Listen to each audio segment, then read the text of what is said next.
Hey everybody, welcome to the Jim Masters Show. We are so excited. We've got an amazing guest, somebody you know and love, many years on television and in film. We are talking about renowned and Emmy-winning actress, the one and only Patrika Darbo is here. Yes, and you know her from so many fun things, but of course, some great roles on television, Days of Our Lives for many years, Bold and the Beautiful, great movies, great TV shows, all kinds of different looks, all kinds of different characters.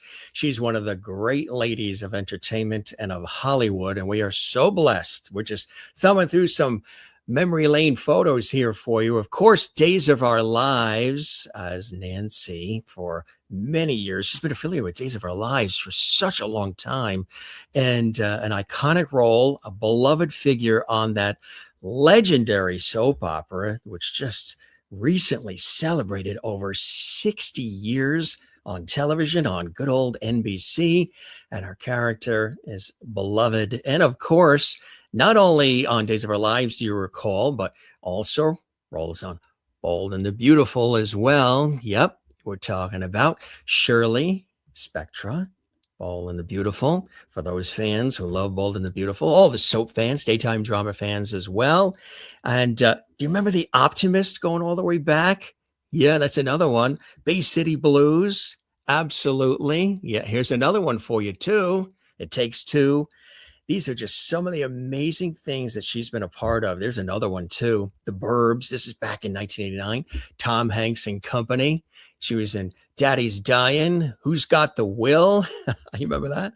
And Space Invaders. Yeah, this is really cool stuff. Here's a great one, Leaving Normal. This goes back to 1992. And of course, In the Line of Fire, 1993, another great film. Here's another terrific one, Roseanne and Tom. Arnold, Behind the Scenes, 1994. Remember that? Taking you back. She's been doing this for a long time. Look at these great shots here. Step by Step. She was Penny on the series Step by Step. You know, Patrick Duffy and Company. He was a guest on our show along with Linda Pearl, great friends of our show. Ruby Bridges, Disney. Again, you look at the things that she's been a part of and you will be totally blown away. There's another and another and another and another. She's amazing. And again, she is an award-winning actress and beloved. She's able to take on all these different characters. Now, this very special moment in her life as well, of course, getting Primetime Emmy, which is something very, very special. We'll talk about that and so much more. She made her big screen debut in 1988, the romantic comedy film It Takes Two, later appeared in The Burbs, and then Daddy's Dyin', Who's Got the Will, Space Invaders, and then also Leaving Normal, In the Line of Fire, Midnight in the Garden of Good and Evil. She played Roseanne Barr in the 94 biographical television film Roseanne and Tom Behind the Scenes, which we talked about. Also, too, she's known for her roles, as I mentioned, as Nancy Wesley and Shirley Spectra in Days of Our Lives, Bold and the Beautiful, respectively. She won the Primetime Emmy Award for Outstanding Actress in the short form comedy or drama series for her role in the online comedy series Acting Dead, becoming the first winner in the category as well. She is from Florida, from the good city of Jacksonville as well. And, she also studied theater at Georgia Southern University at Statesboro, Georgia as well. She grew up in Atlanta, later attended the Atlanta School of Drama. She worked as a credit manager until 84. She began the professional acting career, and she really began in this role in the television show The Optimist. She also Bay City Blues, Riptide, St. Elsewhere, and so much more. We got that shot up there because she just looked stunning in it, and it was such an important time for her.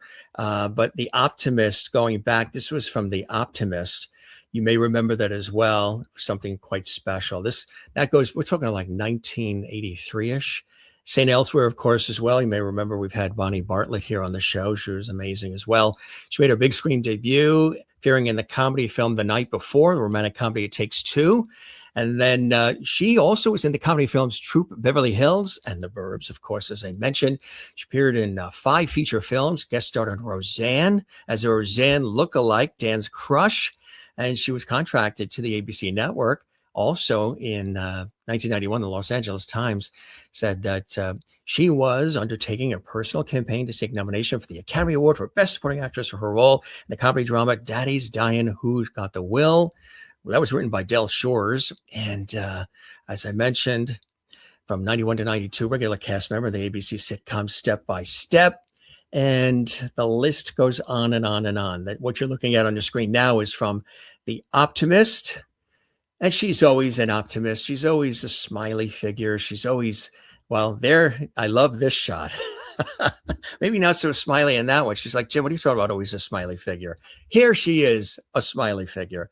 And she's a beloved figure in entertainment and television. And she is here on the Jim Masters Show, gracing us with her presence. She's a very, very busy lady. So to take time out to join us here on our show is a blessing. Here she is. I know you're all excited. We'll look forward to your comments coming in. We welcome everybody to the Jim Masters Show around the world.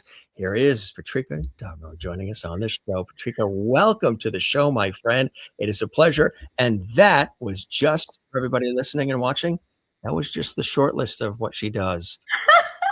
I'm like going, holy, where did he find all this? Did I do all that? And I'm still going, The Optimist? What was The Optimist? When did I do The Optimist? What was The Optimist? I hadn't started coloring my hair. What the hell is that about? Sorry. Isn't that something what happens when you do so many things? I'm like going, wow, I've been busy. Of course, it's slowed down now because I'm of a certain age. You're a seasoned veteran. We talked off screen about the pandemic and getting started and everything like that. Sometimes I think maybe I should have just let my hair go gray. Now I'm going to have to put on that stupid wig when I have to go. For some reason, society thinks that older women all have gray hair. No, right? It's like, really? Are you kidding me? And I'm very blessed because my grandmother passed at 101. She didn't look any older than I do right now, except she did have gray hair because she didn't color her hair. So I come from good genes, that kind of thing. I don't mind telling people I'm 77 years old. Wow, not at all. Wow. I compete with the ladies. There's a beautiful commercial out, which I love dearly, with 3 ladies who end up sledding. I think it's won a numerous amount of awards. One lady orders something from Amazon. They're like cushions for them to sit in. And then the next thing you see them sliding down the hill. And very nice commercial. I go out with all those ladies because we're all about the same age. So this business is kind of tricky and weird at times. So a lot of times I've lost roles because I don't look old enough. And then I've lost roles because I don't look young enough. So it's like yin and a yang, isn't it? It's kind of a crazy thing. I wouldn't want to do anything else. As you said earlier, I was a credit manager for a number of years and doing acting part-time. And because I never turned in a vacation slip or anything. If I had a job, I just turned in vacation time and said, I'm taking 3 days vacation. Anyway, so it's all different now. At least I think when I was first starting, it's so changed at this point. When I first started, everything was white. There were no people of color involved. If you look at your soaps, you see that everything back then, not your soaps, but your sitcoms and things like that, it was very white bread. The blessing of things moving on is that now we see America as America is. We're not all white. There are other colors and other things going on.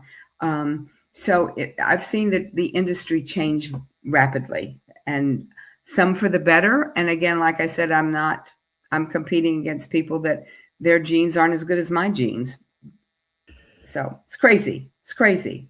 I have to say right off the bat, I loved your name, Patrika. Where did that name come from? It's such a fantastic first name. Thank you. It's my mother. She did not want, her name was Patricia. But she didn't want me to have that same name. So my name was Patrika, but I could still have the nickname of Pat or Patty or anything like that, so that it wasn't weird growing up, if that makes sense. Right. It Because actually stands out. I mean, Patrika Darbo is so fantastic name for being in entertainment, being in Hollywood, being in television, not only because it stands out, but it has one of those names. I think Patrika Darbo should be right next to Greta Garbo. I mean, there's a similar there you ring. Isn't there a go. similar ring there? It is. It was very nice. Patrika, my first name. Darbo is my married name. Uh, the the interesting part about that, when I was in college, which was during the Vietnam War, my grade, because geometry and geometry 1 or geometry 2, we don't get along at all. And I went to summer school and special help and everything else. I got out of geometry in summer school because I could spell Pythagorean theorem. Wow. The fact that you couldn't even say it too. Which is so weird. But they changed my grade so that I wouldn't be drafted because they thought I was Patrick. Oh. They thought it was Patrick A. Davidson, which is my maiden name. Right. So it was a weird time back then. Anyway, but Patrika Darbo, when I did Bottoms Up out of Vegas, that they always said it sounded like here she comes, ladies and gentlemen, Patrika Darbo. And then the stripper music would start. So it's like she's opening for Toady Fields. There you go. God bless her. All right. She was hilarious. Way gone too soon. You see some of these legendary people on the game show re-airs and the talk show re-airs, Mike Douglas and others, and just, it was an interesting and a unique time for sure. When you, born in wonderful Jacksonville, Florida, grew up in the Atlanta area, what were the influences for you? Were you always a kid that was full of energy? Were you always funny? Were you always looking for the laugh? When did that acting bug I don't come? think I was always looking for the laugh, but I learned soon because I was always heavy. So you're the blunt of every joke, Fat Pat, here she comes, that kind of stuff. So I learned to make people laugh with me and not at me. But I think too, for you, Jim, I was born in Florida, but my mom and dad divorced. My mother remarried and had custody of us, and we went to live in Milwaukee, Wisconsin. So I lived in Wisconsin from the time I was 11 till I was 19, right? 18, Wisconsin, 17. Milwaukee. Then we moved because my stepdad worked for the Braves organization. Atlanta so then Braves.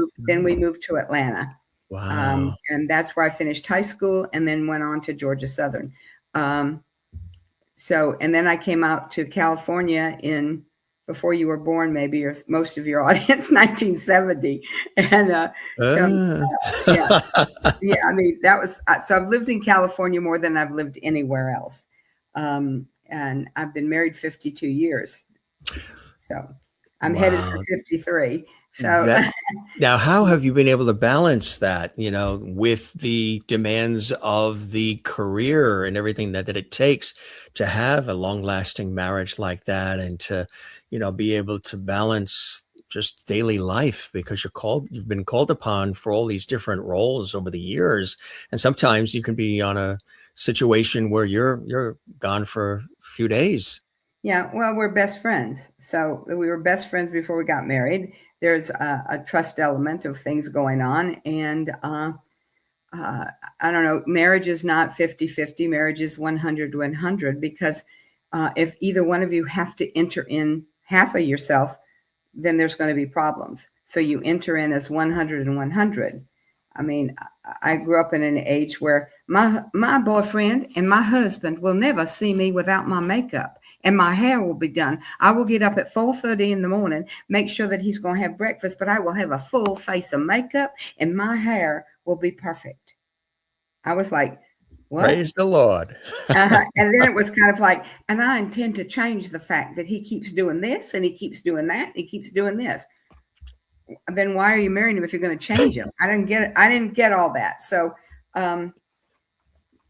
anyway, so we've lasted that way. We're headed for 53. I do have to say a little more difficult now because my husband has developed Alzheimer's. So that keeps me pretty busy. Oh, the care, right? Exactly. You're there. Well, it's also too because when I was working so much, He had worked for Disney, got laid off, and then he became my business manager right when my career started uphill like this. So it was a perfect thing. He did all the business. I did all this, bring it in. Plus, when he was doing other little odd jobs, he would bring stuff in too.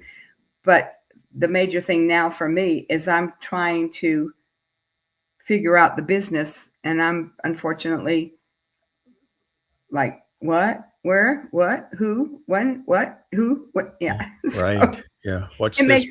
makes it very difficult. So if I can impart anything, if you're married, you don't know what's going to happen tomorrow. Today is today, and tomorrow will be today. So keep on top of everything, because it does make it very difficult if if your spouse gets sick and you've been letting him do everything. And also for men, remember, if she does everything, you might be lost at one point in time. So, take care of one another, but learn everything that each other does. It's hard, but as a person that's experiencing it now, Yeah. it's difficult. It's very difficult. We had an aunt who originally came from Austria, and she went through that, and she made it to 98. God bless her. But the last few years, there was Alzheimer's, and our uncle was right there by her side. The daughter was, grandkids, son, all were there. But it's amazing, quite a love story, because she had passed, and then he fell ill, and he made it to 97 and a half, and he passed only 1 month after her. They had been married, 72 years or what have you. And he met her overseas when he was in the army. And then she came back here with him, and they, raised their children and had their life here in the Northeast. And what a beautiful story to have one, not far after the other. We didn't think that he would, with her gone, it would be very difficult for him. But it takes a lot, and it's a beautiful thing that you're doing. It's an absolute, because sometimes, as we know, you hear these stories of, well, when somebody falls ill, the other one takes off. Yeah. A lot of women that go through breast cancer and different things, the other half takes off and leaves them. It's a hard, A lot of times difficult people thing. forget when they take their vows, for better or for worse, in sickness and in health. Right.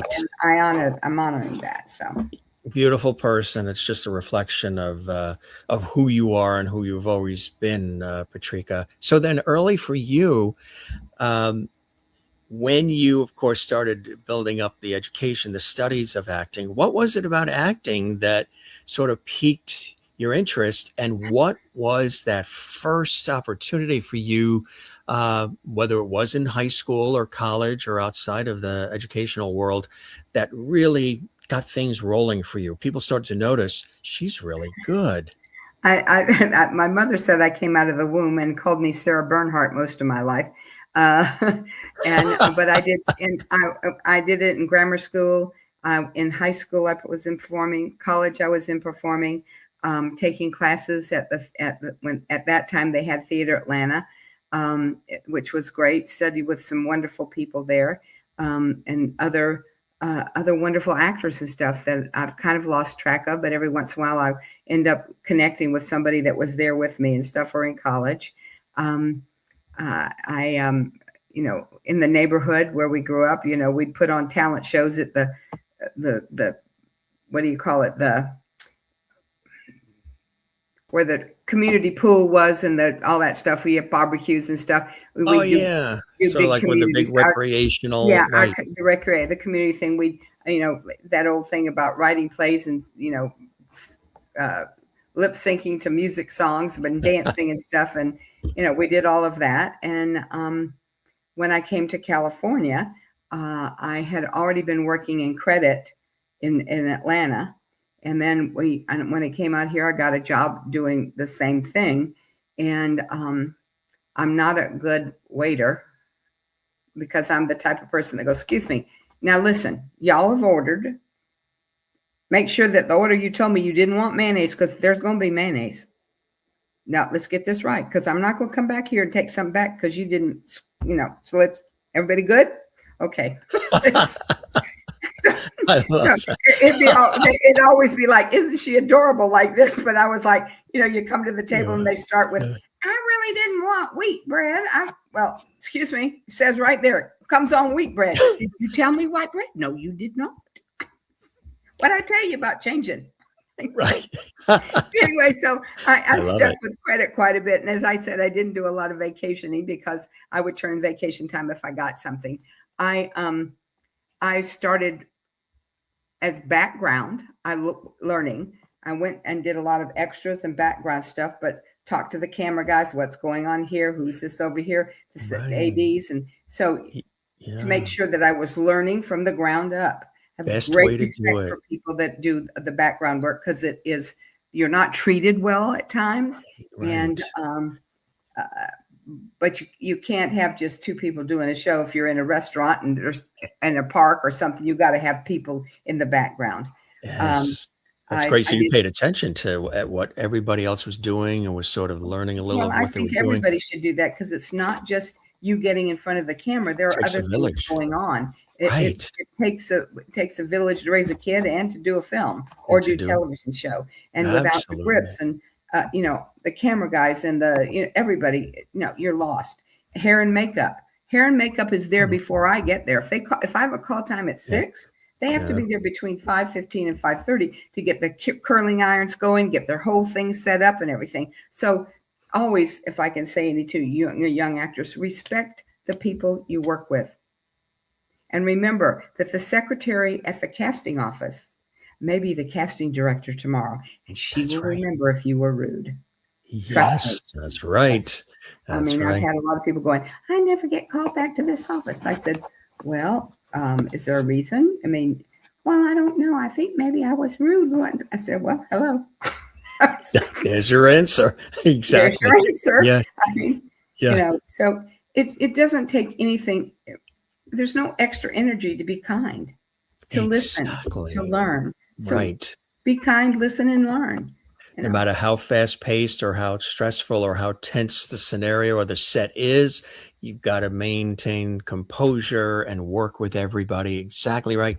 That's what I've always, that's what I love about you, because I knew that you appreciated all the roles and what everybody was doing around you and sort of absorbed that early on, which was great. And there was always, of course, the running line, always be very nice to the makeup person and the lighting person, because the lighting person can make you be make in the dark, or break you. Make you be like this. That's right. You're now in the movie Halloween. I did a lot of theater. In fact, my husband and I met in the theater, a community playhouse. We met at Burbank Little Theater. We got married at the Golden Mall Playhouse in Burbank on stage with my introducing me as the bride, my husband as the groom, with the cast of characters were the people that were my attendants and everything. And then my parents and his parents were original story conceived by those 4 people. So, and we did a lot of theater together, but mostly Rolf was technical. He did a lot of the stage managing stuff, some of which I did, as well as wardrobe and props and things like that, as well as acting. I could be sewing off stage and then have to run to go on to sing my number and then come back and finish a costume. So I learned every aspect of that too, and have great respect for people there. And also to actors who would go, performance like, where is my outfit? I said, where did you hang it up and put it there? No. Well, then it's probably where you left it. So, right. Yeah. Exactly. Yeah, exactly. Be respectful at the same time. But again, as individuals, I'm not going to let somebody belittle me or talk down to me. That's not going to happen. We're going to have a very pleasant conversation going, are you off your meds? Did you really mean to speak to me like that? Because I don't think it was appropriate. So again, you can be kind and everything like that, but don't let somebody take advantage of your kindness or your goodwill. So that's exactly right. These are great lessons. Have you ever thought of mentoring or teaching others who are going into I have worked with women in film and mentored a couple people. Now it's a little harder because of taking care of my husband and things to do as much as that. But I am still a member of the Television Academy. I was a governor there. So we have a lot of peers that come in, our performing peers, and would help anybody that asked me there, and still do. That's fantastic. Again, I'm old and I have some expertise in some things, and I will share those if you ask me. But I don't have a problem with people who are, saying, I think you're way ahead of yourself right now. Back up. Yeah. So, take a breath, take a step. Exactly. Take a breath, take a second, and look at around you right now. Really?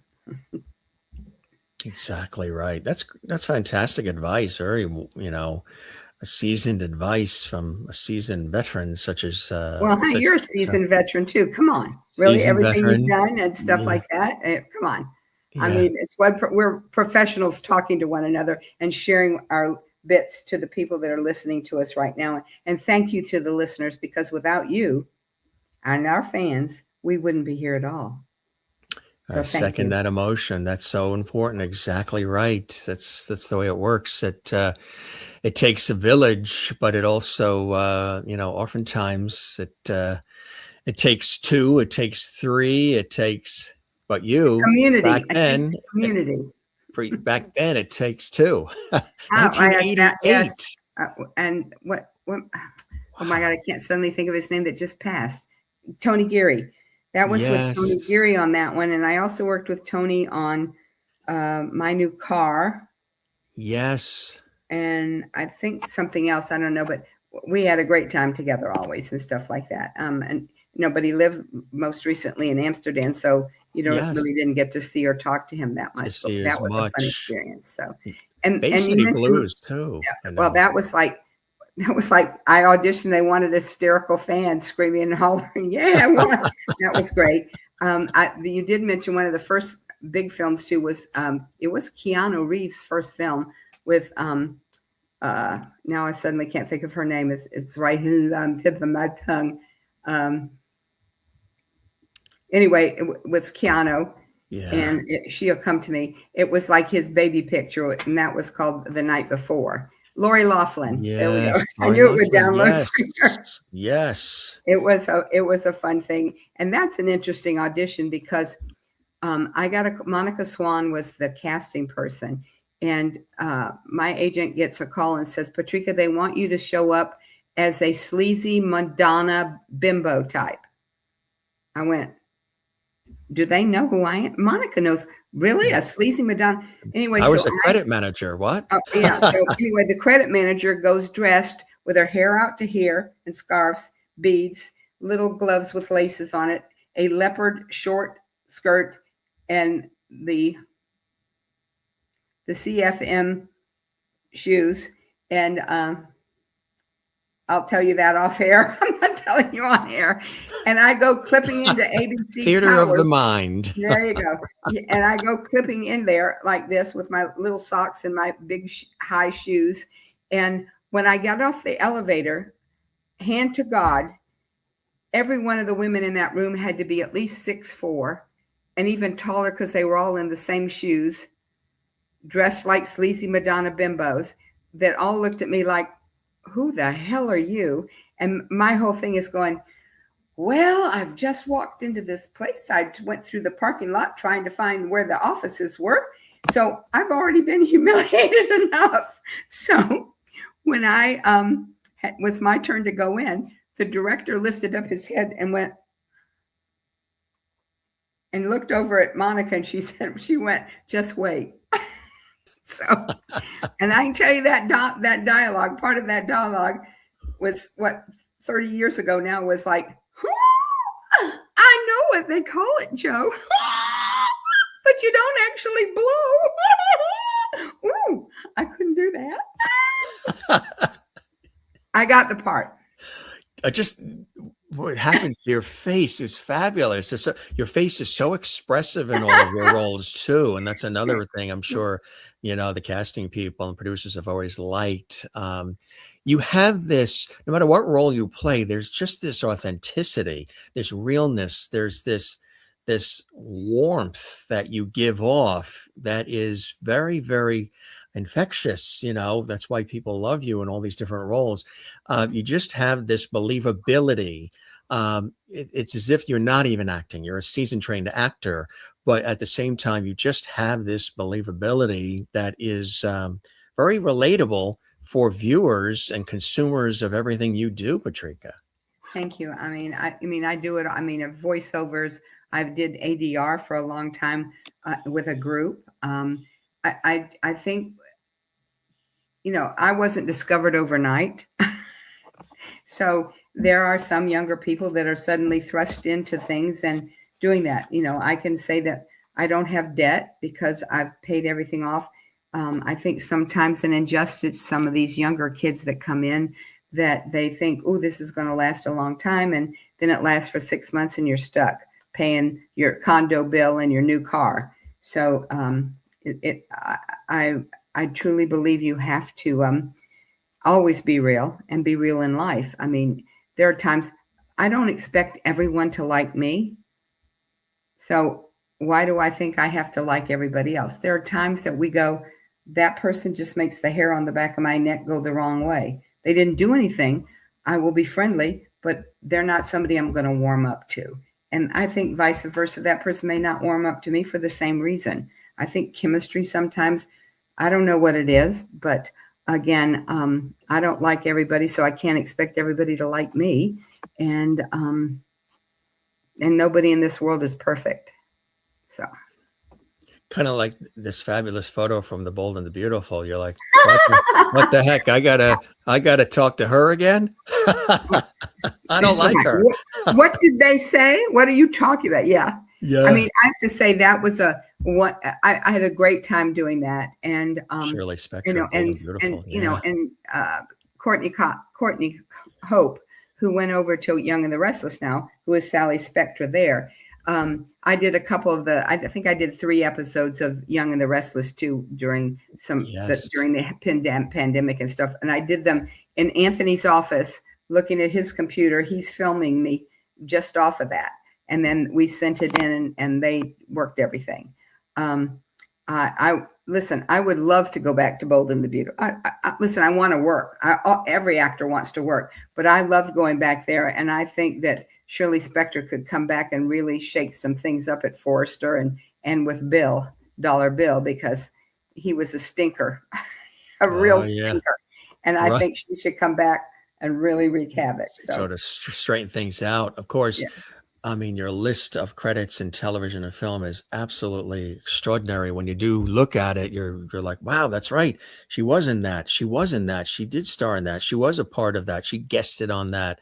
But they're the wonderful relationship, as Nancy all these years with Days of Our Lives.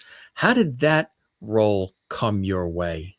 Oh, it was funny because I was at Ronnie Claire Edwards, wonderful actress, at her house we were having a party, and Fran Bascom was there. She was a casting person, very famous casting person, and very close with Ronnie Claire. And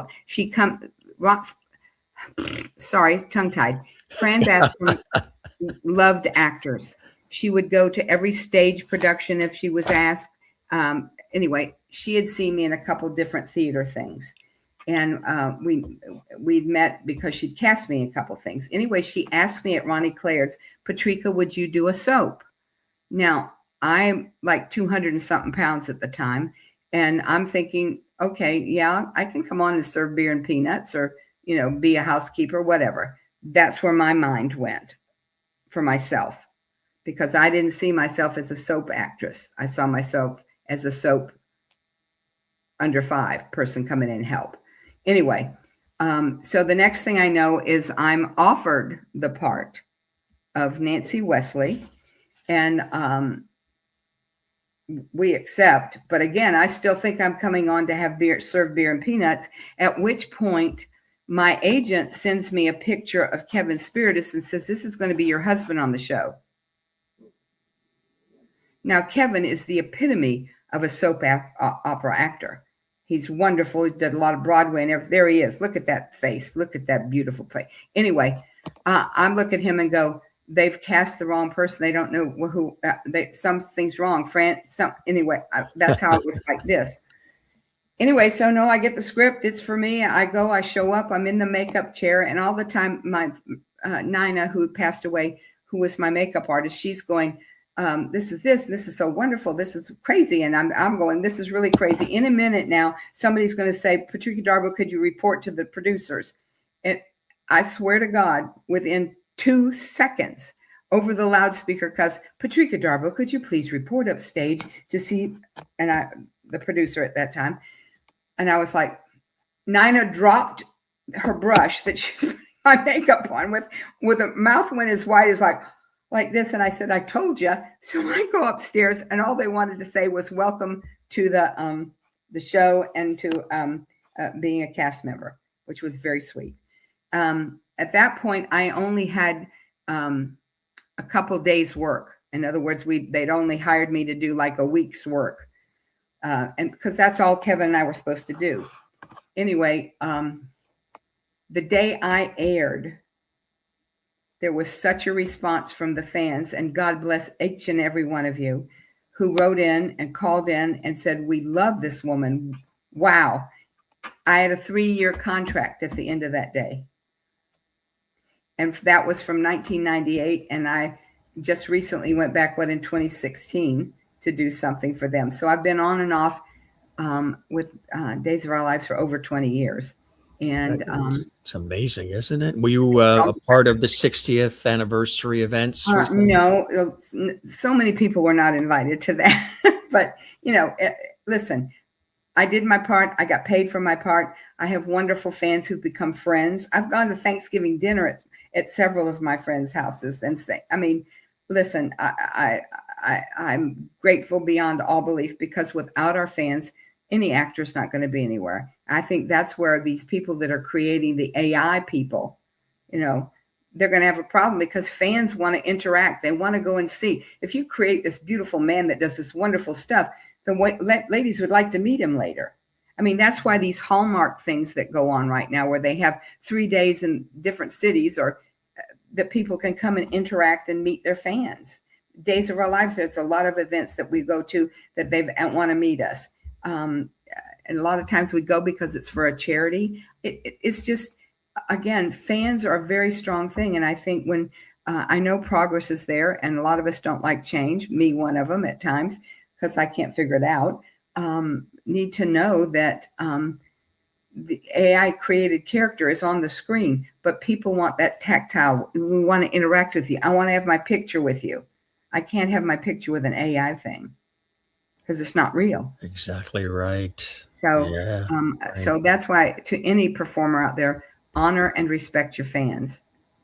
Absolutely right. That's paramount. And all of those that are watching from around the world, we honor and value you. Jim Masters does. Patrika Darbo does as well. You're in good hands with us, because we love all of the folks who watch, support, write in, and share their love, as you have received for such a long time, from being a part of the world of television and film, my friend. But every once in a while, you do have to say, well, gang, Daddy's dying. Who's got the will? That was so. We did that show for 2 years at a small little 99-seat waiver house. We got to go to Scotland to perform in the Fringe. And then we came back, and it was still going on because there were casts still performing it here. When we got back and they wanted to do a film, Molly McClure, who plays the grandmother in the show, and myself were both asked to reprise our roles. So thank you very much. From that, ABC put me under contract, and that's when I did Step by Step. I was sort of sold from Laura Marr, or let's see, from ABC to Laura Marr, Warner Brothers, crazy. So, and it's interesting because I think in the first season, about the 20th episode, or probably the 18th or right around the 18th or 19th episode, Peggy Ray, who played the grandma, my mom, Suzanne's mom, may she rest in peace. she and I looked at each other and said, I don't think we're long for this role like this, because they were concentrating a lot more on the kids. And then Sasha Mitchell entered the show, who played Sasha, the goofy guy, and who was adorable too. We kind of went, no, but if I hadn't been let go from that show, released and not re-signed, I would not have been able to do In the Line of Fire, which is something that launched more. From that one, Clint Eastwood liked my performance in that, so hired me to do Midnight in the Garden of Good and Evil. When I did Speed 2, the camera people from that Clint Eastwood shows, the Greens, they were on that show. So you never know who you're going to meet. So it doesn't cost you anything to be kind and courteous to everyone, because you know who's going to be around the corner for the next one. So you played Penny on Step by Step. Yeah. What was it like working with Patrick Duffy and Suzanne Somers, and rest in peace, Suzanne. Patrick was a guest on our show recently, along with Linda Pearl, and real sweetheart of a guy. What was it like working with everybody when you were there? Well, I think kind of, first of all, after you stop drooling, you're like, oh my God, it's better. John, come in. Like this, after you got over your own, like, this kind of thing. And you saw Patrick in drama. And suddenly now he's in comedy, and he would do anything. I mean, there was one thing, and he said, Patrika, leap in my lap on this, and then I'm going to pretend like I drop you. I said, okay, roll me down on the floor at this point. So we did so many fun things together. And Suzanne, well, she's an icon. She was amazing. And she was, I don't want to say self-deprecating, but like when they said, get out your thigh master, she didn't have any problem doing that. It was like that. And, but there were scenes where she got to be, I think she and, which daughter, as I'm trying to do this, I can't think of names right this moment, but anyway, she was tap dancing and doing a thing with her daughter, this one right here. Why can't I think of her name? And I know it as well as my own. Anyway, then Peggy Ray and me are competing against them, which was some hysterical fun stuff. Had a great time with them. Had a great time. You mentioned some really iconic things, including Midnight in the Garden of Good and Evil. That was really, to be a part of that was something, huh? It was, again, Clint was directing in this one. I had no scenes in the Line of Fire with him. He just liked the scene between John and I in the bank that I heard. Anyway, I got to do Fire, right? Yeah, In the Line of Fire. That's why I said, "Oh, I'm from Minneapolis too." And I think Anthony always goes like this when he posts pictures, going, "She shouldn't have been from Minneapolis." So anyway, wow, that's so uncanny. Yeah. Yeah, my roommate in that film, Mary Van Arsdale, wonderful singer, actress, terrific. She spent most of the day being thrown against a mantle and doing stuff. And this was like, I think she'd said it was like her first major film and stuff like that. So we really didn't get to work so much together because she was being told what to do in the other room. And I also at that point was doing a stage show called Club Indigo. And it was kind of a 40s speakeasy kind of thing, a lot of fun singing and tap dancing going on. And one of the young girls who was at UCLA studying said, grabbed me like this, if I don't get to meet John Malkovich, I'll kill you, like this. So I had to ask if I could bring a guest. They allowed me to do that. I went up to John and I said, John, my friend, I'm doing a stage show right this moment. And she's a UCLA theater major. She would love to be able to talk to you about theater if you don't mind. He didn't. He spent over an hour or two talking theater with her. Okay. And then it was suddenly time for him to come in and kill me. And he was like, suddenly this guy at the theater is wonderful. And then he went. And they took him on stage. So when he appears at that door and then starts coming in, that wasn't the nice, friendly person that was doing the other thing. So, but he was amazing, totally amazing. And when we did Midnight in the Garden, that's so funny because I really didn't work with him, but I did work with him. And that was Kevin Spacey. And people going, what was it like working with Kevin Spacey? And I'm going, I never worked with Kevin Spacey. Yes, you did. No, I didn't. You worked with Kevin Spacey. No, I didn't. Yes, you did. Weren't you in Midnight in the Garden of Good and Evil? And I went, oh my God, I worked with Kevin Spacey. It just, sometimes things just get all convoluted. So many. Yeah. Well, even like I said early on, The Optimist. I mean, I do not know what that is or what it was. I'm sorry. I'm sorry to all those people involved that I don't remember. But I think I had to be like 10 years old too, as I look at that. Well, going on, yeah. I mean, really? Going all the way back, huh? It is. It's like, oh, my memory's getting weaker too. Oh Lord. Anyway. I'm going to have to get up and go look up The Optimist and see what the hell that was and what I did, because I truly do not remember it. You're a fan of something that I've always enjoyed, and that's the Britcoms, the British comedies, and you love The Vicar of Dibley. Oh, and then Dawn French and Company. Oh, to die for. And I can't remember all the names now, but the little Twinkie blonde girl who was her secretary or something, who was addlepated she all was the time. Hilarious. And what is it? I love my wife's bottom. And who's serving you now? And in all of them, I do love all of those. So it's crazy. In fact, I keep threatening I should get Acorn TV or the BBC TV they put on my phone. Then I thought, I would spend the rest of my life in front of the TV. I wouldn't be doing anything at this point because I'd want to see them all. But I love The Vicar, Ab Fab, and all of the shows that come out of those were terrific. Did you enjoy Keeping Up Appearances with Patricia Routledge?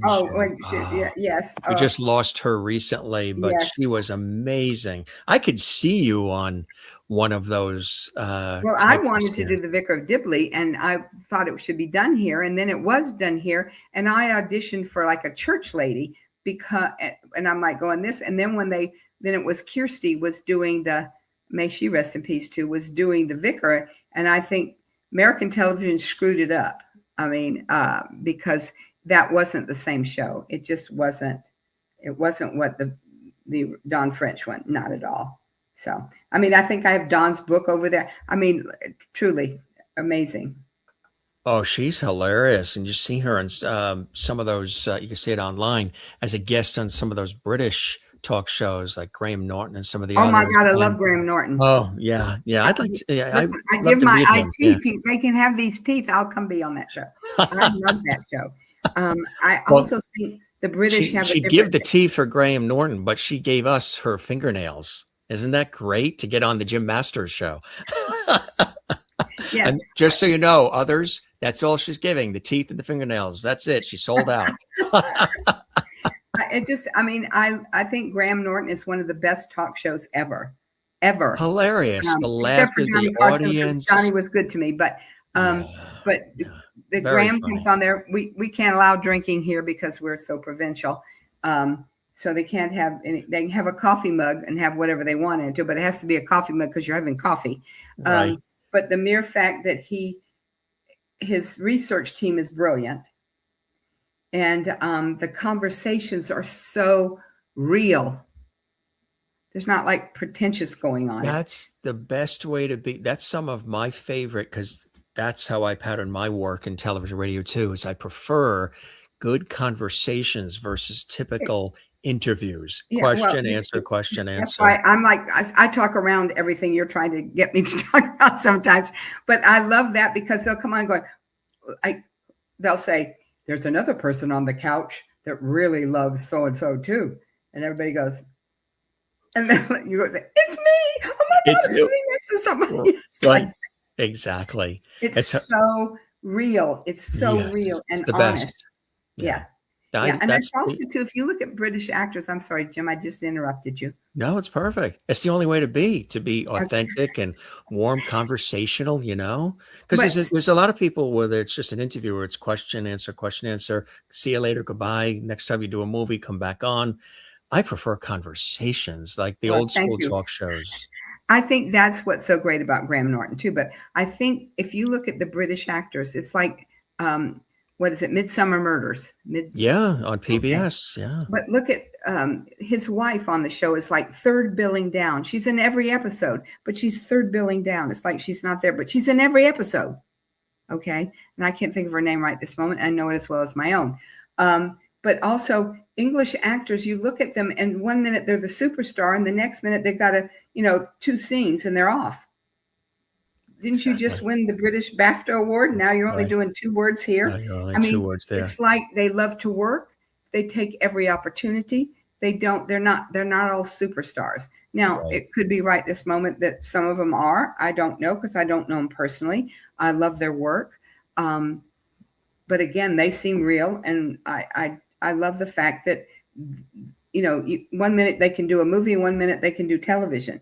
Yes. If you look at our major movie stars, television, oh my God, no, I'm not doing television. And now they're all doing television. And commercials and everything else. I don't have a job. Yeah. And excuse me, and voiceovers. Do we really need to have 2 Academy Award winning actors toting a Christmas tree? I don't even know what the product was. All I was going was Jeff Bridges and Teresa Saldana have just taken this job away from 2 actors that do commercials all the time that could fit this. Am I going to buy that product? Because I can't even tell you what the product was. Am I going to buy it because Jeff and Teresa are there? Hell no. I'm sorry. I admire their work. They're geniuses. But no, don't try to sell me a telephone or oh my God, I have leakage. Let me buy this pad. No, I don't care what your personal problems are. And I'm not buying it because you said so. It just makes, I'm sorry, I'm being digressing here, but I know what you mean. No, the bad part about it is those of us that have always done television and we're blessed to get some films. We don't have jobs anymore. And they're also hosting game shows and doing voiceovers and animated characters and video games and really everything. And and if you mention $20 to $30 million a picture, do you really need to take my $800 for doing a commercial? I mean, really? Really? And if the advertisers really truly think this is going on, could all the fans write in and say, just because Jeff is toting a Christmas tree with Teresa or so-and-so's doing, I don't know. Uses this laundry detergent or something. Yeah, I mean, really? Excuse me, they don't do their own laundry and they're never going to be toting a Christmas tree. That's what I say too. That's right. And everybody gets a Lexus for Christmas with a bow on it, right?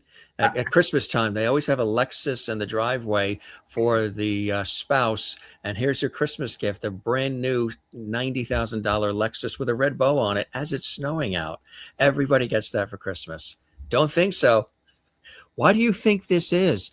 Is it the celebrity factor? What do you think it is? Why that is? I think they've gone to the fact that it's the celebrity factor now because they think because they're superstars and won Academy Awards that we as the audience are going to buy the fact that they be toting a Christmas tree or selling toilet paper or drain cleaner or soaps or something like that. I mean, I truly don't understand it. I do know that so many people in my category are out of jobs, can't get insurance because they're giving things to and trust me, Teresa Saldana and Jeff Bridges didn't work for scale. Meanwhile, other people can't pay their bills, get their insurance, do anything. But that's sort of for anybody who doesn't know what that means, she doesn't mean work for scale means fish. It doesn't mean fish. It doesn't mean fish. It means what the basic minimum. Yeah, the basic minimum. The bottom starter rate, exactly. I know what you mean. You also, this was another classic back in '89, The Burbs. Oh my God, that's a funny story too. Thanks. Because they hired me as a full day player person, okay, which I get top of show as far as being a day player. Not scale. Yeah, well, at that time, it's pretty much scale. Anyway, but I had a contract. I had my dressing room and everything like that. And the AD, sometimes they're not very smart, but because they haven't learned everything yet. That's why they're the second AD, not the primary AD. They didn't want me to come get, do something. And why you're in your trailer? I'm going because I have a contract here. That's why I'm in this trailer. Anyway, so the Burbs, I didn't audition or anything. I just got called to come in, and the director said to me, I just want you to get out of the taxi cab and just start ad-libbing the screaming. Where's my husband? Why is my house on fire? What's going on in the neighborhood? Just start talking and yelling. That's all I had to do. I had no script. I had nothing else. I just ad-libbed through the whole thing. Fine. And why can't I think of the director's name? Because it was very funny, because he also directed the Burbs, not the Burbs, the Gremlins 2. Before I left from the Burbs, they asked me to leave my clothes because they were going to do some long shots later that they would just get an extra that looked like me to do. Was it Joe Dante? Joe Dante, yes, thank you. Anyway, so Joe asked me to leave my clothes, and I was like, oh, okay. So I did. They dry cleaned them. They sent them all back to me. Then I go to do the Gremlins 2, and I'm like in front of the ice cream place, and the Gremlins pop up and they're screaming going on and everything, and we're yelling and talking to each other. I'm ordering something, and the Gremlin, and all this is going on. Now, the end of the day, Joe says, can we keep your clothes again? And I was like, this is getting kinky. It's getting kinky. But I left my clothes and I got them back dry cleaned and ironed, so it's great. But those little things are so fun. Those are the memories that you do have, even if you can't remember names sometimes. So exactly, because there's so many of them, right? They're just fun things in your career that you remember.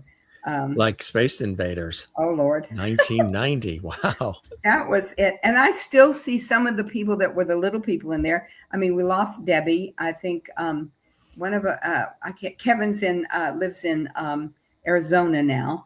But I see him a lot of time. I mean, it's great. One of the stand-ins, get this, one of the stand-ins on Step by Step was Danny Woodburn. Danny Woodburn now is a major, major movie star, television actor.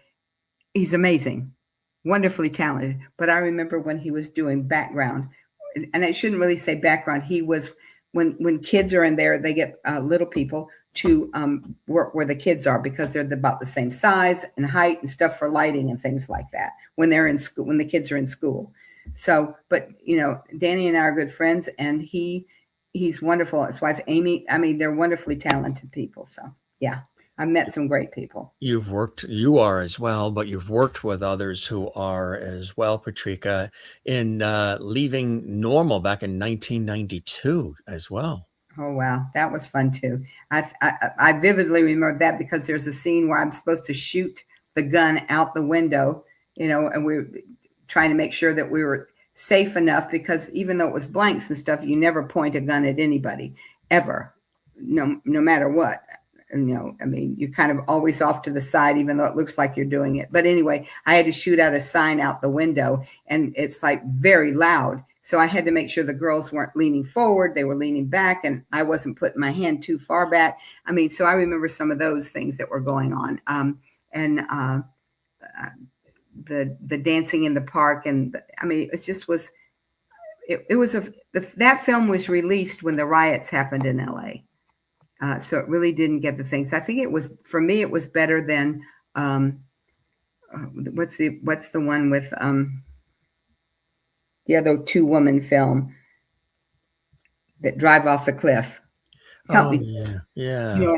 Anyway, this film was much better, but it was a film basically that said, no matter where you are, where you go, there you are. So you need to fix the problem. You can't just keep moving to another place unless you fix what's wrong with you or how you're perceiving things and stuff like that. So it was a beautiful film along that, and I think it didn't get the justice it deserved. Right, exactly. Again, because it came at the bad time for riots, and there were just not a good time. So, speaking of riots, you were also in Roseanne and Tom behind the scenes, 1994, and you were playing Roseanne Barr. Tell us about that, and also played her on the show, Roseanne, too. Well, I was sort of Dan's dream lover at that point. Right. I think her name was Maud or Margot. It was an M. But anyway, I auditioned for NBC and for Fox. And the NBC made a better offer, both to me and to Stephen Lee, who was playing Tom. May he rest in peace now. Yeah. But I was at my doctor's office and I got on the elevator and Roseanne was there because she was coming from her doctor. And she said, I like what I did, but I cried too much. And I said, well, that's how I was directed. So, but thank you. And she was not kind to the lady that did the Fox one, Denny, and I can't think of Denny's last name, but she was not very kind there. And she, but anyway, that's Roseanne. So it was terrific. What did you channel in order to take her on? Well, I didn't want to be a caricature of her. So I talked to the script person that watches the script and takes care of stuff. I said, if I happen to slip into a Southern accent or slip into Patrika too much, let me know, because I wanted to try to keep, at least scientifically, they've talked about things like if you have like the first 3 words or the first sentence is what the person hears the first time you come on and they hear that, then they're indoctrinated right away. But I wanted to try to be consistent with the voice that was associated with her.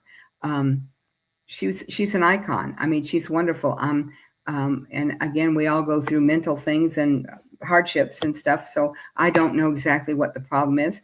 I mean, I was invited to the Roseanne show episode and I'm in the room and I'm holding her grandson. She comes in, what you holding my grandson for like this?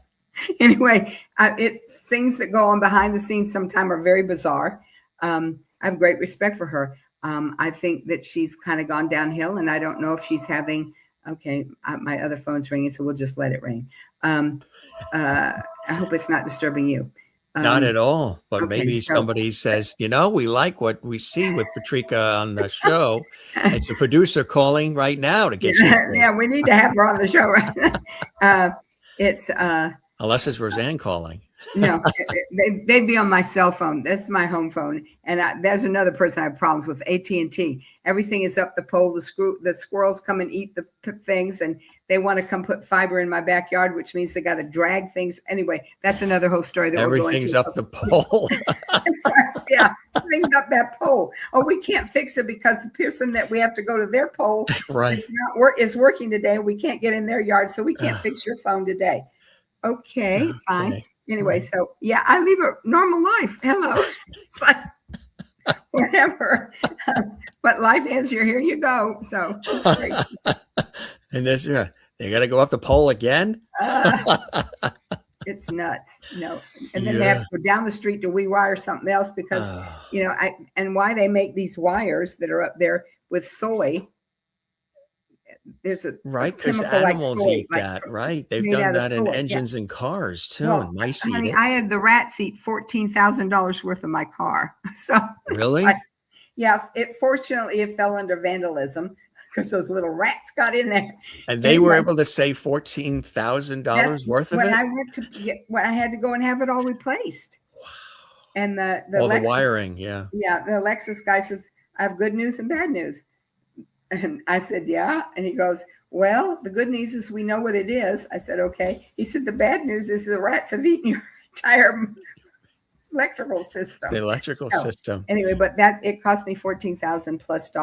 Fortunately, it was vandalism and my insurance paid for it. But, it's weird. So why put soy in there that the critters are going to get up there? It makes no sense. No sense. So look at this shot. Oh, Daddy's Dyin, who's got the wheel. Yeah. What a cool shot that is, huh? Well, the coolest shot is when I push the car and all of a sudden the car takes off and I fall down and have to run and try to get into it. Yeah. And look at that one. Oh, gosh, that was, let's see, what film was that one? That was The Vagrant. Yes. The Vagrant. So many great shots here. It's another one. I mean, yeah. I think that was from Step by Step. Yeah, that's from Step by Step as well. This also a special moment for you. Oh, very special. Tell us about that for the viewers watching. Well, it was, you've won. You're multi-award winning in a lot of different categories of well, things. I won a second Emmy they took away from me, but that's the next time I'm on your show. I'm not going to talk about that right now. Right. But winning that was wonderful because it was the first time that the short form category had been there. And Brian, who wrote the show and starred in the show, he, of course, was there with his mom before she passed away. And it's there, honey. I'm That sorry, was Acting Dead. yeah, that was Acting Dead. He wrote it and created it. It was basically about an actor who could not get arrested, hang up, and who couldn't get a job until he found this place where you could go in and turn yourself into a zombie. And then he was working all the time. And I was his ex-travel agent, now his manager. It was crazy. We had such a good time. But if you get to see it, you can pull it up in some place. So beautifully shot, so wonderful. And it was the first year. And I got to go enter into it. And I won the Emmy. And at the same time, they had also done this thing that you might be able to find online. They asked the actors that were nominated to do a little, like a minute or 30 seconds, a 30-second spot telling you what you did. What does you, to get to be an actor, what do you do in 30 seconds? And Brian wrote a musical. So I'm on there going, I've been in the movies, you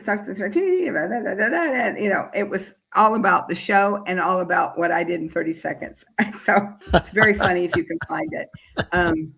Anyway, when they announced my name, first of all, they played that little clip just before they're going to announce my category. So at that point, I kind of went, oh, I guess I lost, but they're showing this anyway. And when Seacrest announced my name, it was like, what?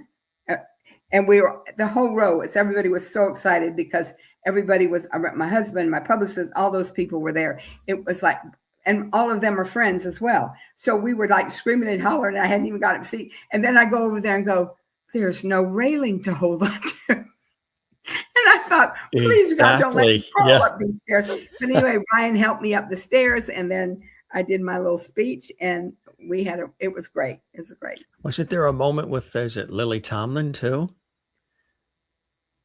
Well, Lily, oh gosh, this is when this was she was the governor and I was the junior governor, and this was where we were announcing other things, and something tickled us off. We don't know.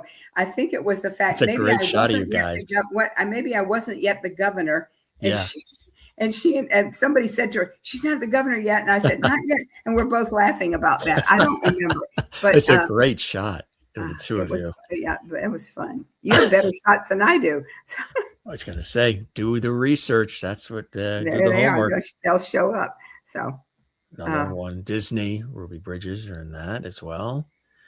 That was it was a tough one because it's so racially evil. And but very profound and groundbreaking, right? It really was. But I have a scene in that movie in the kitchen that virtually I talked with the director and rewrote and said, this is the way it should be. And that was about her going like, you know, sitting down with her sandwich going, bless this food, O Lord, and through thy names and all this and the hallelujah and whatever, being very religious. At the same time, then I start taking a bite of my sandwich going like, those little pickaninnies shouldn't be doing nothing here. That kind of thing was such the dichotomy of being so religious and then condemning a 6-year-old child, which was so, you know, I still can't believe that it went on, but it did. And that's what I feel like so bad about history being rewritten right now, politically. So it's crazy. I think the first voiceover job that I ever did was Mississippi Burning. Yes. Which was that as an ADR group, there were the white cast and there was the black cast. And whenever we had to really, as the white cast, yell terrible things that would have been said at that time, our black African-American friends were allowed to step away from the room. So it didn't inhibit us because we loved half of the other people we were sitting there with and would never say that. Anyway, it was appalling. And then we had to do it. We had to say despicable things. And as the crowds, the different people picking out different people and trying to do what their lips were saying, because this was all filmed before we got in there. Yeah. And Gene Hackman, William Dafoe, quite a cast in that. It was. But again, did you work with Hackman at all? Did you get a chance to work with who? I'm sorry, Gene Hackman? No, not really, because when we did as an ADR group, we went in as a group. There was nobody else there, just us, and we were filling in the background. Because when you're filming, all those people that are yelling are like this. Yeah, nothing's coming out of their voices. They have to be silent because there's dialogue down here by the people. Does that make sense what I just said?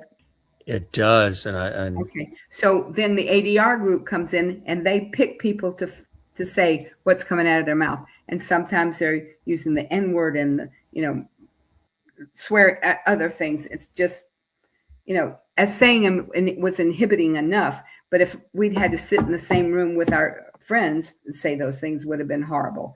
So because you're still acting, you're still making it real, and it's not real to you, if that makes sense too. So. Exactly right. Well, you can imagine same thing with Gene Stapleton, Carol O'Connor and company on All in the Family, all the Norman Lear shows, which became groundbreaking and now beloved all these years later. But in the beginning, we went from I Dream of Jeannie and Bewitched and Brady Bunch and Donna Reed and all of those shows. And then suddenly, in the 70s, all of a sudden, here comes Archie Bunker.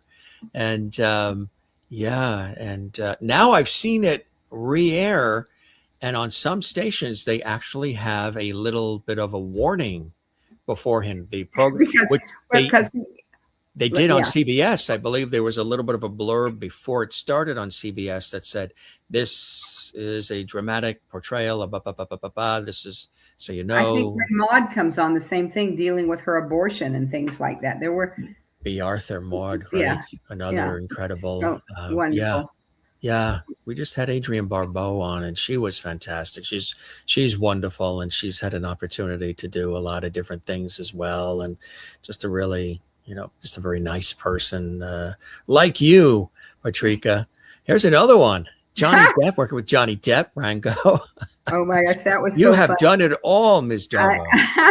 This was, of course, as you see, an animated thing, but the director wanted us to be in pieces of costume.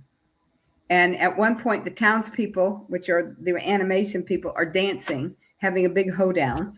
Well, they hired a choreography come in, and all of us that were doing voices had to learn this dance and dance around because they were animating us. And then at one point, I think that was Gore Verbinski, right? If I got that right, Gore. He was given directions to all of us like this. At one point, Johnny Depp kind of looks up and goes, "Isn't this animated? Why am I having to do all this? Isn't this an animated feature? Why are you asking me to draw the gun and shoot the gun?" So, I mean, again, a fun experience. And that was like one of those things where you audition, it goes through on a tape, and then they wanted to see you, and you went in. And I think a lot of times when you go in personally, your personality wills out, and they can work with that person and know they're going to be great. And so again, I auditioned for that and yelled my yeehaws and all that stuff. And I did that, and it was a great experience. So you were also in Karina. You guest starred on Seinfeld. I did 2 Seinfelds. Yes, you did. I'm so fortunate. Yeah. 2 episodes, The Revenge. I get off that bar stool before I snatch that hair off of you. Yes. There's a wonderful charity called We Spark. It was started by Wendy Jo. Wendy Jo. Anyway, excuse me, I'm losing names here. Anyway, it was started by her and when she had breast cancer and stuff like that. But it's We Spark. It's now run by Nancy Allen. But they do a big poker game every year that Jason Alexander hosts. George Costanza. Yeah. So I play poker for them for charity and stuff like that, which is fun. In fact, I auditioned for a show that Jason was going to direct, and I didn't get the part. Thank you very much, Jason. Anyway, not that I'm bitter, but anyway, so terrible. Anyway, that was a good experience. And then I worked with Newman at the mailbox, I think was the second episode, which was interesting because I was also doing the sniffing accountant was the other one. Yeah. Yeah. That was it. We started to, anyway, But there was Yeah. also, at the same time, I was doing, I can't think of the show suddenly. You're on Married Burt with Reynolds show. Children. Burt Reynolds show. Oh, But Evening Shade? yeah, Evening Shade on CBS, yeah. But his show didn't film on a Monday, so I got to come in and work at the mailbox to do the Seinfeld. So they worked that out. When I was doing Karina, I'd already been cast in Married with Children. And they had to get special dispensation from Married with Children because they missed the date up at Karina. And I was supposed to be back there by 1:00. It was an hour's drive from location to where I had to be for that. And like now it's like 10:30, 11 o'clock, and we haven't shot my scene yet. And I went to them and said, at 12 o'clock, I'm leaving. That was the agreement, and I'm leaving, whether you shoot my scene or not. I said, I have to honor contracts. Well, this is going to be a feature film. It's going to be wonderful like this. And all the time, I hate to do what Whoopi did, but you can cut this out, right, Joe? Anyway, all the time, the producers are saying to me, this is going to be a major film, and this is going to be wonderful, and this is great. And she should have won the Academy Award for that performance, by the way. Anyway, Whoopi's back there going like this. And finally, at about 11 o'clock, they decide to shoot my scene over and over and over. And then at 12 o'clock, I said, goodbye. Here's the hat. Here's the thing. I've got to go. And that was when I was working with the YMCA.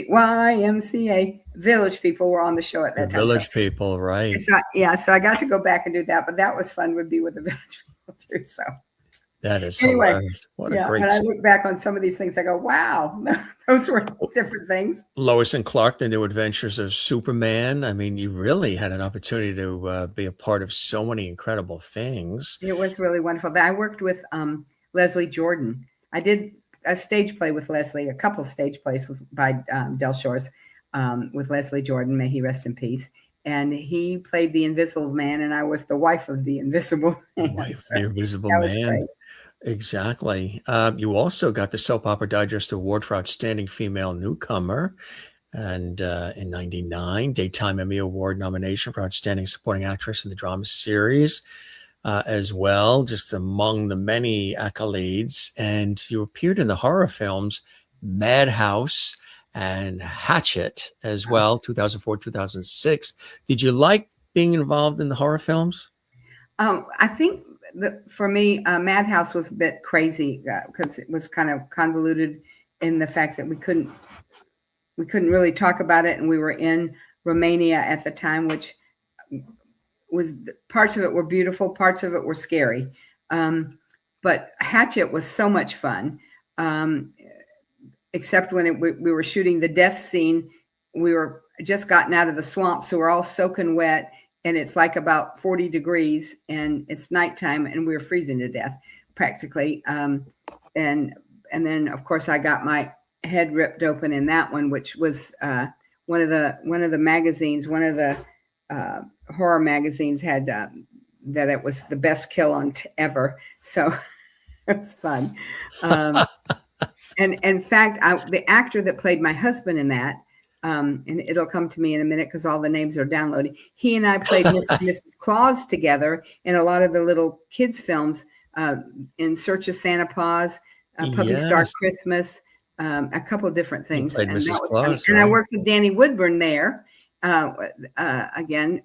Anyway, it's just, I mean, I really, when I look back, I really have a terrific, I've had a terrific career. I'd like to still keep working, but I'm not toting that Christmas tree and I don't have that Academy Award. Sorry. Okay.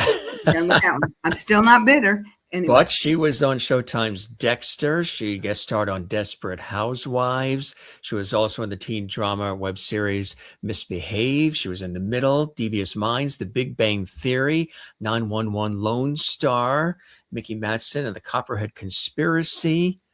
I mean, and it goes on. And married all these years too. Yeah. Which is amazing. It really is. What are some things you love most about the work that you do, the craft that you're in, all that you share with all of us, the joy, the beauty of it all, whether it's a dramatic role, a comedic role, whatever the case may be, what blessing does it bring back to you, I Patrika? think the biggest blessing that has given me the career and stuff is like, I don't think as many people realize how important the arts are in school. Not every kid is a jock.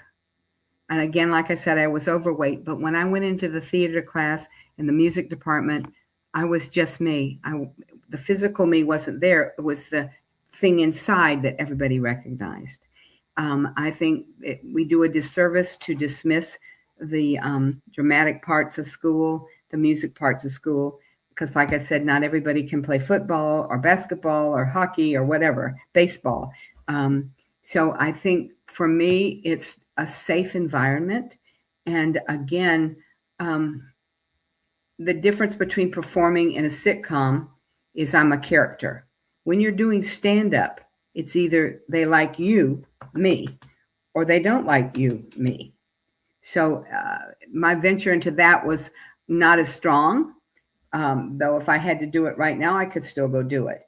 Not as successfully as Roseanne was, or any of the other female comedians at this point, because they're all wonderful.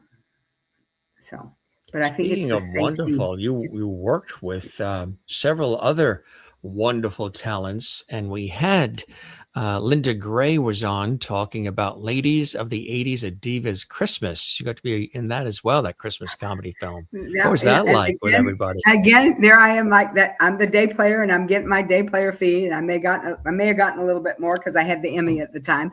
But it was just me in a hallway with the assistant director reading the lines. I never saw one of those ladies. I never worked with one of those ladies. I just did my lines to the assistant director over here, and while they're yelling at half the time, shut up, because they were closing the set down at the time. So you learn to be adaptable. You learn very quick to be adaptable. And Lonnie Anderson in that, the beloved Lonnie Anderson, rest in peace, and yes. Linda Gray and Donna Was Mills Morgan in that. it too? Was Morgan in it? I don't remember. Morgan Fairchild. She was just with us 2 weeks ago, and nice it was lady, 19. nice lady. Oh, she is, and funny too, very witty and funny. And again, though, because she gets bottlenecked, it's like Patrick. Like me, after I had my nervous breakdown on meeting him, because he was like Mr. Dramatic Star, and then getting in there and to knowing him at the scene, the sense of humor. I think sometimes the industry puts people in situations that, oh, she's just a comedic actress, she can't do drama. Well, I beg to differ with you. Look at some of the things that I've done. Weren't just comedy. Again, for Morgan, of course, being the blonde bombshell that she is, that's who they pigeonhole. She's just the blonde bombshell. She couldn't make people laugh if she tried, that kind of stuff. Those are the kind of things that I think we as performers fight to keep away from, but are grateful that we're working. And so, I'll do a comedic piece for any time you want to, but if you want me to cry on cue, I can go there too. Exactly I right. can be dramatic. So yes, you can be. You were also in the Christian drama God Bless the Broken Road. You were in the comedy drama film The Hero. I mean, it's incredible. And was it back in 1973 when you married director Rolf Peter Darbo? Yeah, yes, I did. Yeah. Did you work on projects together over the years? Oh, well, the only time we worked together really was on stage because that's where we met, and that's the little theater was our kind of pastime. So what the hell happened there? Anyway, I'm trying to keep that halo off my oh no, like dodging my mirror. The halo's there on purpose. There you go. Anyway, so we did a lot of stage things to do. I mean, he was a stage manager in a lot of them. And again, like I think we met in the show Anything Goes. I don't think I know we met in the show Anything Goes. He was the stage manager. I was in the chorus. Then we did. I can't even think another show we did that we were both performers in. And then we went over to the Golden Mall Playhouse, which was a huge. This one. Okay, I'm talking too fast now. Did I have caffeine recently? No. Anyway, the Burbank Little Theater was a 99-seat waiver theater. The Golden Mall Playhouse was a community theater. It sat 226 seats, and then you could bring in like 15 more if you put them on the aisles and the places where you could also put the wheelchairs and things like that. It had been an old bowling alley that they had taken the lanes and turned them around, and they were now the platforms that the heat seats sat on as it was raked up. Was wonderful. And we did Anything Goes, the musical. Not Anything Goes. Well, that's where we met. We did Wish You Were Here. And in the back of the theater, there was a place where we inflated a swimming pool. So when we're all running around in swimming suits and doing stuff, people were splashing in the pool. So we did a lot of that together. We did, oh Lord, a funny thing happened on the way to the Forum that I was Tintinnabula, the noisy one, and my husband was a eunuch. So, I mean, we've done a lot of wonderful things together. So, yeah. That's amazing. It really is. And again, Gilmore Girls, I mean, it goes on and on and on. The amount of shows, like you mentioned, of course, The Young and the Restless as well, and Bold and the Beautiful, and just Rodney, and it's incredible. Is there anything that, have you had an opportunity, or is it something that interests you, of writing your own material as well? Is there a screenplay or anything? I thought about the one thing. I am working with some people right now. We're writing a show. And like I said, at my age right this moment, I'm happy to be a recurring character. I don't have to be the major star anymore because that's new and young people coming up and things. So anyway, so I am doing that. When I did stand up, I wrote my own stuff there, which was great. And let's see. I'm still trying to do a lot of the independent series that are shot. I think it gives new filmmakers a way to go. I wish the Television Academy wasn't getting rid of the short form the way it was when I first won the award. They've sort of eliminated so many things because they say they can't get enough entries. When I did the Independent Series Awards, which I've won several awards for that, they get these short forms from all over the world. So I'm like, why? If they can get them from all over the world, why isn't the TV Academy not able to get 25 or 12? And I think a lot of it has to the fact that they turn this particular genre into letting James Corden turn his major talk show over here, and now he's doing something in a cab, and that now competes in short form. Mm-hmm. You go like this. Wait a second. Right. A lot of these people that are doing short form are selling bottles, asking their moms to donate as much as they can, just to try to make movies and make creation because they're all young, new people coming up. And I feel like the TV Academy should encourage that more. And I think that's why they're not getting the nominees, is because they haven't encouraged it. They have done things to, why should I submit to you when you're going to let James Corden or Jimmy Kimmel or Walking Dead do things that they have giant budgets for? Right. So I think in some cases we stifle young talent, and we shouldn't do that. We should encourage it. And now there's so many things like verticals, which I don't quite understand, but there's a lot of other production stuff going on. 6-second TikTok videos and all that. And it's amazing. The things that are going on there. A lot of it is AI, and I think they need to improve AI, because I found listening to some of their stories, like they'll say the AI voice will go, and the vine was wound around. Yes, a lot of it is mispronounced, or words that are exactly. You're like what? Read and read, and translation is not so good with it. Exactly. That hasn't been mastered, though. They've had some things where there were robots that were learning. One learned some tap dancing steps and was able to teach it to the other. They were learning things. So I firmly believe that Schwarzenegger is going to drop out of the sky naked, knock over some biker, get his outfit, and try to kill Sarah Connor someplace. So, we're going way too fast here on certain things. And, but again, the same thing I said earlier, the AI, when you create a person, me as the audience would like to meet that person. If there's a time that we can have a sit down, or a get to go and meet the person, or they can't walk the red carpet because they're non-existent. They're not real. Exactly. Yeah. So yes. Those things I think they're taking away from actors and stuff. And at this point, they're creating young, beautiful people. And there are still so many young, beautiful, talented people out there that could use that job you've just created, anyway. And so I think our union should be stronger about that too. Just to let the viewers know that Jim Masters and Patrika Darbo are really here. We're not the AI versions. We are really here. She's there. I'm here. And I'm too busy like this. So I can't. That's right. But it's interesting, Jim, because on the last audition I had for Warner Brothers, it distinctly said, in order to audition for Warner Brothers, you must agree to be scanned. No. I am this me. I own me. You don't get to scan me. Scan me. Yeah. I've been copyrighted. I have sent it to the copyrighted people. Right. I took a picture, front, back, side, and upside down. I'm copyrighted. Yeah. So. The only scanning that happens is at the doctor's office, and that's about it. Yes. Is there a role or project that has always been sort of on your, I would love that list that you haven't done yet because you've done so much? I mean, I think for me, I'm just one of those people that's always been a working actor.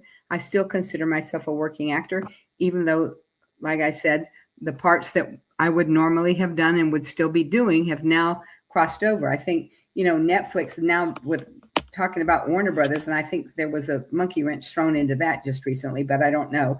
But again, the opportunities are now like, if you're Netflix and you shoot a show that's only 6 episodes and it's starring Jamie Lee Curtis, when those 6 episodes are over, she can now go over there and start 6 more episodes of filming on another show. When that's over, she can come back to the 2nd season of this show. So you see what I'm saying? It's like, and believe me, that woman is brilliant and should be doing 2 shows because she's that brilliant. But again, it eliminates the opportunities for other talented actors and actresses. So it's kind of true, right? Yeah. It's like you have the person that is a trained broadcaster and went to school for broadcasting and has always wanted to be, the sportscaster or what have you, the weather person, the game show host, whatever. And now there'll be people who are from other industries who will get those roles, like the person that played football is now the sportscaster, versus sometimes the person who studied broadcasting and studied sportcasting and worked at all these different TV and radio stations for 100 years to finally get to that point. Nope, we're going to do this one because they were on this team, and now that person's got notoriety. And that person is now going to host a game show, star in a movie, write a book. It just, and I feel like I've complained a lot about it, though I'm still very blessed in this. And I'm also, I could retire, but it's not what I want to do. This is still what I'd like to do. I would love to be able, I've directed a couple of things. In fact, I won an award for it. I should have pursued it more in other things. I would love to direct some stuff more at this point. So again, I don't know, because I don't want to take a director's job away from somebody that's been directing all their life and suddenly let's give it to Patrika Darbo because she has a name and, people will see her name and they'll like it. Well, I don't think people sit through the credits to see who the hell is directing it half the time. It's like the general audience is, movie's over, I'm out. It's so crazy sometimes. And now on television, the credits go like this. They're about, you got to have a magnifying glass to be able to read them. And they see them, or they squeeze them in a box below when the next thing starts. Yeah, it's so disrespectful to the talented Anyway, I mean, it's very true. No, we talk just about that a lot. bitched at you for an hour and a half. For No, God's it was fantastic. There's no worry, Patrika. There's no copay for the therapy. But it's so true. I say that all the time because I always like the theme songs to the TV shows. I want to hear the credits. Years ago, that's what you heard when you watched a TV show. You'd be humming the theme and you knew what that show was going to be and what to expect because it was the Mary Tyler Moore Show or one of these shows where the theme song. If you start going, there's a story. Here's the story about a woman. If you know what show's coming up. It's like exactly. You hear man named Brady. Yeah, there you go. And what's the minnow? There's the story of a lovely the minnow lady would be lost. You're right, exactly. I mean, there were all those things we grew up with. Yeah,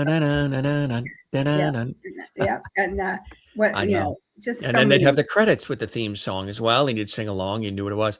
It's those days of the jingles and all that stuff. It is put people out of business, so it's kind of like you're going, okay, so AI's come along now. I guess we're out of business. I mean, I hope not. Right. And again, I think there's enough young people out there to know I'm available. If you have something. Ms. Darbo is available. Exactly right. Well, you are also fantastic, and it's a wonderful conversation, truly, to sort of go down memory lane and just also get a chance to meet you and share some of your story. People know you from all these incredible roles on television and seeing you in the films, and there's much, much more to come. And I really, truly hope you enjoyed the time as much as I have with you. Well, I mean, it's gone fast. I suddenly looked at that thing recording. I went, oh, we talked before that. Now this week, I've overstayed my welcome. It's like I'm a piece of fish. I'm going to start not at all. Put an extra pot of coffee on, folks. Patrika's here. Not at all. But it was a great conversation, really, truly. And thank you. I've had fun. Thank you. Yeah, I hope you enjoyed it. I'm going to go have to look up about the Optimist. What the hell was the Optimist? IMDb, it's everywhere. It's in all of your... but that just those things I don't ever look at. I don't like to watch myself again because I suddenly think, why there was an episode of it in '83, and it was like I think it was like part of a British series or something. Yeah. I don't know. I have to look it up. A one-off. Yeah.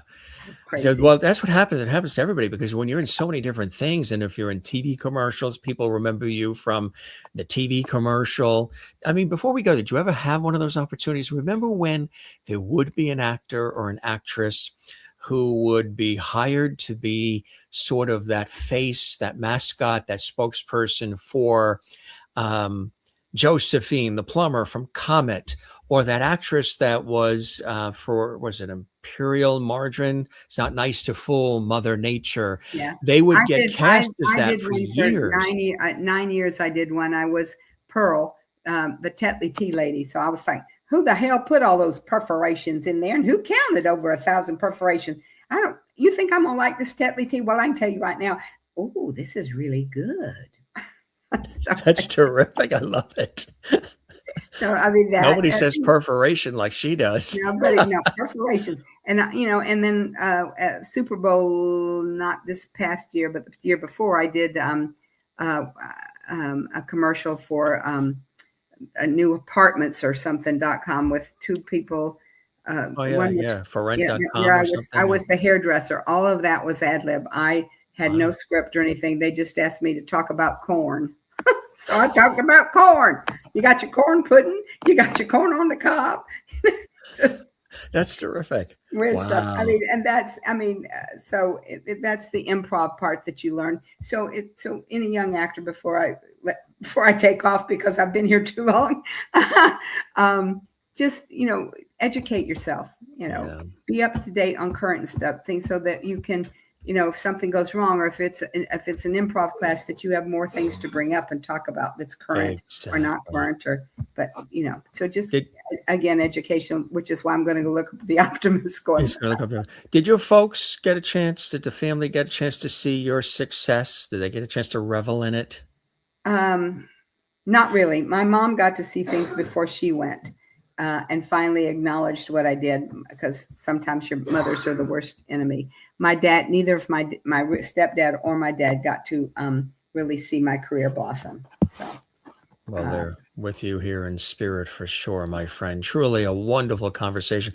Thank you so much again for all that you have done and continue to do to delight us with your wit and wisdom and your incredible acting prowess.